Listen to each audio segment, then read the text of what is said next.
मैं हूं ललित शर्मा, आप देख रहे हैं इंडिया डेली। आज की कहानी किसी सीमा विवाद की नहीं, किसी युद्ध की नहीं। आज की कहानी उस चुप्पी की है जिसने एक पूरी सभ्यता को धीरे धीरे गायब कर दी। हम बात कर रहे हैं पाकिस्तान के उस शहर की जो आज पाकिस्तानी सेना का सबसे बड़ा गढ़ माना जाता है। नाम है रावलपिंडी। लेकिन एक वक्त ऐसा भी था जब यही रावलपिंडी हिंदुओं का शहर कहलाता था। 39 मंदिर थे।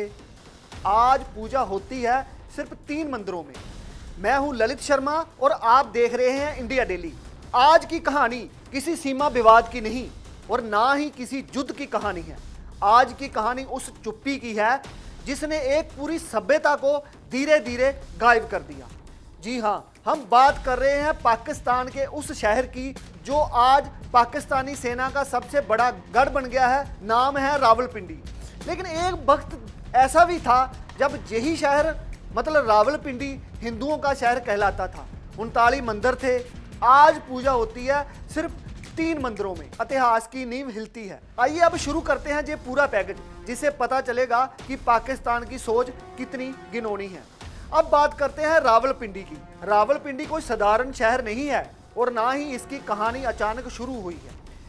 इस शहर का इतिहास 1000 से भी ज़्यादा पुराना है और एक समय ऐसा था जब इसे हिंदू सभ्यता का बड़ा केंद्र माना जाता था। 1943 की जनगणना साफ बताती है कि जहां हिंदू बहुसंख्यक थे, 82,000 से ज़्यादा हिंदू, 47,000 से ज़्यादा सिख और मुसलमान सिर्फ 22,000 थे। यानी आज जिस शहर को पूरी तरह इस्लामिक पहचान के साथ देखा जाता है, वहाँ कभी हिंदू समाज सबसे मजबूत और सबसे ताकतवर था। 39 मंदिरों वाला शहर। उस दौर में रावलपिंडी मंदिरों, धर्मशालाओं और शमशान घाटों से भरा हुआ था। शहर में 39 मंदिर थे, 14 गुरुद्वारे, 12 शमशान घाट और 11 धर्मशालाएं थीं। डिंगी खोई पुराना किला, सदर नेहरू रोड जिसे आज गजनी रोड कहा जाता है, और रेलवे स्टेशन जैसे इलाके हिंदू आबादी के गढ़ थे। ये सिर्फ इमारतें नहीं थी बल्कि एक जीती जागती सभ्यता का पूरा सबूत था। अगर मंदिर बंद हो जाएं तो क्या आस्था अपने आप मर जाती है? 1947 के बाद सब कुछ बदला। 1947 आया और इसके साथ ही रावलपिंडी की तस्वीर तेजी से बदलने लगी। बंटवारे के बाद हिंदू समुदाय के बड़े हिस्से को डर, हिंसा और मारपीट के माहौल में भारत की तरफ भागने पर मजबूर किया गया। जो बच गए वह सिमटते चले गए। हिंदुओं के बाद थोड़े बहुत सिख जहां बसाए गए, लेकिन वक्त के साथ सिख आबादी भी कम होती गई।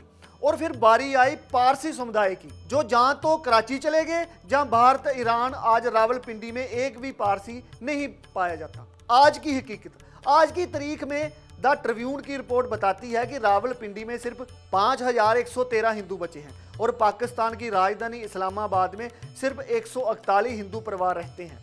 रावलपिंडी में पूजा सिर्फ 3 मंदिरों में होती है। सदर का कृष्ण मंदिर, ग्रेसी लाइन्स का वाल्मीकि मंदिर और लाल कुर्ती मंदिर। ये तीनों मंदिर 100 साल से ज़्यादा पुराने हैं और अब जर्जर हालत में पहुंच चुके हैं। अगर पूजा की जगह बचे लेकिन सुरक्षा ना हो तो उसे आज़ादी कहेंगे या मजबूरी? शमशान घाट भी नहीं। रावलपिंडी में हिंदू समुदाय के लिए कोई भी शमशान घाट नहीं है।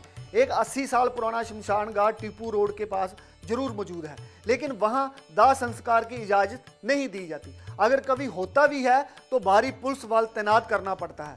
सोचिए, एक ऐसा समुदाय जो ना चैन से जी सकता है और ना ही चैन से मर सकता है। यही अल्पसंख्यक होने की सबसे बड़ी कड़वी सच्चाई है। संघर्ष और मांग। हिंदू सिख वेलफेयर काउंसिल के अध्यक्ष सरदार हीरा लाल कहते हैं कि मंदिरों की जो रिपेयर के लिए फंड चाहिए, लेकिन सबसे बड़ी जरूरत शमशान घाट की है। वो कहते हैं कि सरकार से बस 4-5 कनाल जमीन की मांग है ताकि शमशान घाट, धर्मशाला और छोटा सा मंदिर बनाया जा सके। वो कहते हैं कि हम वफादार पाकिस्तानी हैं, हमारे पूर्वज यहीं पैदा हुए और हम अपनी मिट्टी छोड़कर नहीं जाना चाहते। उम्मीद की आखिरी डोर। लाल कुर्ती मंदिर के जो केयर टेकर हैं ओम प्रकाश नारायण, वो कहते हैं कि हिंदू समुदाय को नौकरी और शिक्षा में 7 से 10% कोटा मिलना चाहिए। मंदिर बंद फिर से खोले जाएं और उनकी देखरेख समुदाय को सौंपी जाए। वो ये भी मानते हैं कि आम मुस्लिम लोग दिवाली और होली जैसे त्योहारों में सहयोग करते हैं, लेकिन इस समस्या सिस्टम की खामोशी है, जो सब कुछ देखता है लेकिन बोलता कुछ नहीं। रावलपिंडी की सिर्फ कहानी एक शहर की कहानी नहीं, ये उस चुप्पी की कहानी है जो पहचान मिटा देती है। ये बताती है कि सभ्यताएं हमेशा गोलियों से नहीं मारी जाती, कभी कभी उन्हें इंतजार करा करा कर खत्म किया जाता है, बिना दंगे, बिना शोर, और इतिहास बस देखता रह जाता है। आप देखते रहिए इंडिया डेली, फिर मिलते हैं बड़ी खबर के साथ।